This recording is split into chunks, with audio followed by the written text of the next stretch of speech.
as a coach, if you've ever completed a coaching session and felt like you could have done better, you could have asked a more perfect question, or you wished you had taken the coaching in a different direction, then that's probably because you've been trying to get your needs met in the coaching session with the client. I've seen a lot of coaches derail their confidence simply by not clearly identifying what their core driving needs are and then looking for ways outside of the coaching sessions to get those needs met. I'm Kendall. This episode is for you if you want to discover how to show up for your coaching clear, clean, and empowered in your energy, free of any lurking neediness, and feeling amazing about your coaching after the session is completed.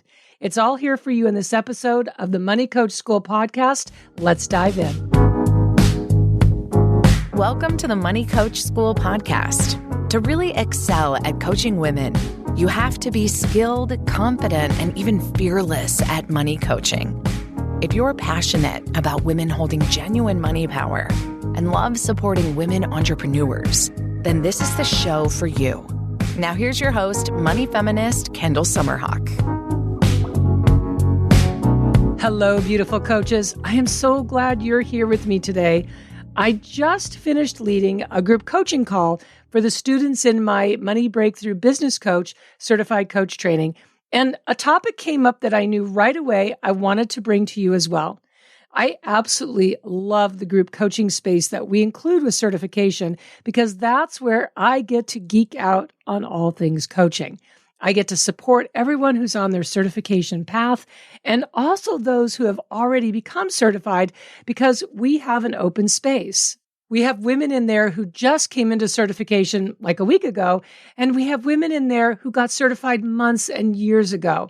So it's this really yummy mix, and everyone is just so supportive of each other. They're celebrating every victory, and they're being right there for someone when they need that support and encouragement. And apparently, me keeping the space open for everyone and not charging for it because it's just included with the initial certification tuition, apparently it's an unusual thing. And from a money-making perspective, yes, I get it. I could be charging everyone to stay in once they reach a certain number of months or when they reach the completion of their certification. But I decided not to because Lord knows I love making money. I love it so much. I also so highly value connection and goodwill. Connection and goodwill are both values that I realized early in my coaching business were non-negotiable. I actually call them North Star values because I make sure to design every aspect of my business, from the big decisions like how I structure my certification trainings and offers to the small daily decisions like how we handle any type of situation that comes up with a client or a student. So this is one place where I can immerse myself in talking about the art and the skill of coaching, where I can answer all of their questions and I can support my students and graduates in designing their coaching business to give them the maximum money, time, and energy freedom. Which leads me to today's topic, which is all around one of the most important elements that will elevate your coaching or not, depending on if you embrace what I'm about to share.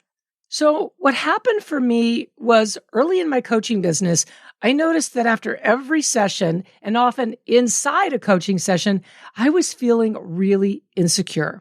I was really hard on myself, telling myself I could have done more, I could have asked better questions, I could have coached harder, and I was taking on responsibility for my clients' feelings and their state of being, which I just covered in a recent episode number 19, which I'll link to in the show notes, or you can go to the moneycoachschoolpodcast.com/19. So here I am having this dual experience of, on the one hand, absolutely loving coaching. I mean, totally, truly loving coaching, which I still love to this day.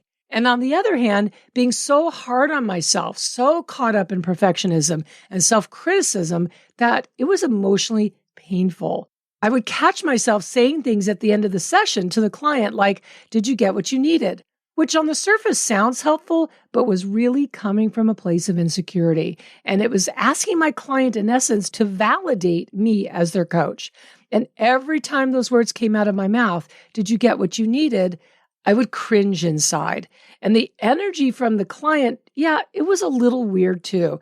It's like they too felt that they were being asked to give me a positive review on the spot. And it definitely did not keep the coaching space clean. So what completely changed that experience for me and massively upleveled my coaching wasn't any particular light bulb moment that I remember. I think what it sprang from was really staying connected to my money word of the year. That was the catalyst for the realization that I'm about to share with you. And by the way, if you've not yet chosen your money word of the year, you absolutely have to check out my money word of the year free training. I'll link to it in the show notes. And even if you have chosen your money word of the year, definitely check out the checklist that you can download to support you in using your money word of the year in so many powerful, impactful ways in your business. All right, so the realization, it was that I was expecting my needs to be met by my client, and even worse, to have those needs met inside of each and every coaching session. And what I discovered is that if you're trying to get your needs met through your clients and through your coaching sessions, then you are going to be in trouble. I discovered the hard way that trying to get your needs met through your coaching clients and inside of your coaching sessions can make for very unhealthy relationships with clients. It causes neediness, which feels awful, right? It causes projection. It can create codependence. Yuck. It definitely fosters people pleasing. Yuck, yuck. It can cause you to hold back and not challenge your client. So all of these things that have no place in creating a powerful, fully actualized, clean coaching space and coaching relationship with your clients. Basically, trying to get your needs met in the coaching session is the opposite of embodying passionate detachment, which is one of the core philosophies I teach inside of certification. And it is the secret to creating transformational results with your clients. It's the secret to never experiencing burnout in your business or overly taking responsibility for your clients. You want to be showing up for your clients with empathy and intuition and a clear sense of you being in your coaching strengths, powerful and relaxed. So having that realization that I was mucking up the coaching space, trying to get my needs met, that was a real eye-opening moment. Now you may be asking, okay, Kendall, how do I prevent from making that same mistake myself? So the how-to is actually really simple. 2 steps. Step 1 is you have to identify which needs are most important to you at this time in this season of your life, because these things will change as you grow and develop as a human being, right? So here's a list of 10 needs, and I want you just to notice as I list them out, which 1 or 2 feel like the ones you are most wanting to get met. Starting with the need to be liked, the need to be right, the need to be helpful, the need to be wanted, the need to be needed, the need to be significant, the need to be approved of, the need to take everything personally, the need to be angry or resentful, and the need to always be doing. So for me in the beginning at that time when this was happening, it was definitely the need to be needed and the need to be approved of. And what this was covering up, I'll be honest with you, was insecurity and also a core desire for safety. Now, whatever 1 or 2 needs are most common for you, please don't judge yourself. You're human. And as humans, we have needs. I'm not saying you can't have needs. That would be ridiculous. What I am saying is that you want to recognize and appreciate the core 1 or 2 needs that have been unconscious drivers for you, so that instead of unconsciously trying to get those needs met from your clients or from what happens in each coaching session, you can make a different choice. Which leads me to step number 2. Consciously get your needs met outside of your coaching sessions and do not place that responsibility onto your client. That is not their role in your life. So for example, my need to be needed was making me miserable. And actually, it was creating needy clients who were demanding, who were never satisfied with the coaching. It's like no amount of coaching or breakthroughs ever could measure up to what they expected. When I realized my need to be needed was running my coaching in a really unhealthy way, I changed my focus. I decided to do the internal work to start releasing the strength that need had on me, the power, the grip that it had on me. And I switched my focus to creating clear boundaries in my business. And I started holding the expectation that my clients were self-empowered, that I valued independence, and I valued my clients learning how to be self-led. And the biggest shift was I stopped valuing being needed. Like I just said, you know what? That's not important to me anymore. Even though at the moment it still felt really important, I started saying to myself, no, I'm no longer available for that. And instead, I started valuing being a leader. I became acutely aware when I started feeling insecure, and in those moments would quietly to myself remind my brain that I was on a path forward of fostering clients who are independent thinkers and action takers. And what shifted over time with practice was I came to my coaching sessions already feeling fulfilled. I didn't come to a session as an empty cup, expecting my client to provide that fulfillment for me. So fast forward to today, I've now coached thousands and thousands of people through all of my coach certifications, my live online masterclasses, in workshops, retreats, and in group coaching programs. And regardless of client results, I find coaching incredibly fulfilling no matter what. I show up for coaching feeling whole as a coach, no matter what might be going on in my personal life, because I'm showing up with passionate detachment. I'm showing up with intense curiosity about my client. I'm showing up with beliefs about my client and about myself as a coach that are not based on neediness. They're based on connection. Connection with spirit, connection with God, connection to my intuition, and an unwavering belief that I am an incredible coach. So let me circle back for a moment to you getting your needs met. You definitely want to consciously look for specific ways to have your needs fulfilled outside of your coaching with clients and even outside of your business as a whole. Now, it's not that your business doesn't give you fulfillment or satisfaction or joy. It's that you're not expecting your business to do that for you. The more you have your needs met outside of your business, the more you're going to love your business as this incredible thing of beauty that you're creating. So what is one way to get that need you chose earlier in this episode met outside of the coaching session? This is a moment to be really specific and clear. And what I found was that the more specific I was about how I would get my needs met, the more powerfully aligned I began to feel in my life. The more my needs stopped being an unconscious driver, often driving me in an unhelpful direction, let's be honest. And instead, the more conscious and at ease and at peace and at choice in how to get those needs met. So I want to go into our wrap up here, giving you 5 quick tips for keeping your needs out of your coaching sessions because that's not where they belong.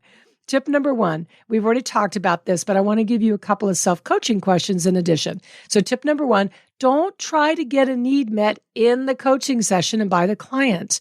It's not your client's responsibility to take care of you or to make sure your needs are fulfilled. It's not about you. It's about them. I've been saying this almost since day one of my business, 22, 23 years ago. It's not about you. It's about them. Pour your energy and attention and intention into your client and be fully in service to your client. The self-coaching question that you can ask is, was I fully in service to my client today? Yes or no? All right. Okay. Tip number 2, do self-coaching after the session. You can evaluate your coaching sessions using the feedback model that I am famous for. I created this, like 15, 18 years ago. And it's so incredibly simple. You ask yourself 2 questions. You ask first, what is one thing that you did well? Like really acknowledge what's one thing that you did so well inside that coaching session. And the other question is, what is one thing you will do differently the next time? That's it. Those 2 simple questions. This is going to keep you out of looking to your client for approval. You are in control of your self-esteem. Your client's not in charge of that. You are. All right. Tip number 3, debrief with a colleague or a coaching buddy. So inside a certification, everybody buddies up. So they have somebody, they often have more than one buddy because they're free to have as many as they want. So they buddy up to share coaching, swap coaching, get feedback. It's really helpful to debrief your coaching with a buddy, letting your buddy know what you did well, what you would do differently the next time. But you can also share where you may have gotten triggered by your client or where you got caught in a client's story, and sharing the coaching skill that you were wanting to practice and how that went. So you can ask yourself, what can I celebrate about that session? And what skill did I learn or practice? All right, tip number 4, keep working on the skill of coaching. Inside of certification, I ask students to choose one specific skill from either the courageous coaching method that they're learning, which is my coaching framework, or from the done for you content that they're learning how to deliver. So my coaching questions for you are, where can you challenge yourself in your coaching this week? Where can you challenge your clients this week? This is how you're going to get masterful at coaching, and you're going to collapse time around gaining that mastery, okay? Meaning that it accelerates. You achieve mastery faster. All right, tip number 5, last tip. Focus on the core principle that the client always gets what they came for, regardless of timing or the presence of immediate evidence. All right, let me say that again. This is so incredibly important. The client always gets what they came for, regardless of timing or the presence of immediate evidence. I could do a whole podcast episode on this. Maybe I will. So what this means is that the client always gets what they came for, whether it happens inside that particular session or it happens for them later. Because coaching is generative, meaning things you coach on today with a client may take some time to percolate. I mean, people can have an epiphany and a radical transformation in an instant, but most of the time, that's not the case. Most of the time, great coaching happens inside the session and the transformation starts to percolate. That's why I say it's generative. It grows over time, but it does happen. So it may not always be apparent to you in the moment of the coaching session. That's okay. This is where you can release the need for that approval or validation and trust that your client will get what they came for no matter what. All right, super. I hope this episode was eye-opening for you. Be sure to check out my Money Word of the Year downloadable checklist. It's linked in the show notes. And thank you for connecting with me here. I am so excited for us to share space again next week in our next episode. Thank you so much for tuning into this week's episode of the Money Coach School podcast. If you enjoyed this podcast, make sure you follow so you never miss an episode. Also, I would so love and appreciate if you would leave a 5-star review. Your review supports women just like you in discovering all of the juicy tips and insights I'm sharing here on how to coach women on money. And if you want to learn how to excel at coaching women on money, definitely go to KendallSummerhawk.com and check out the wealth of money coach trainings that we have for you. Thanks so much for being part of this money coaching movement and for tuning into the show every week.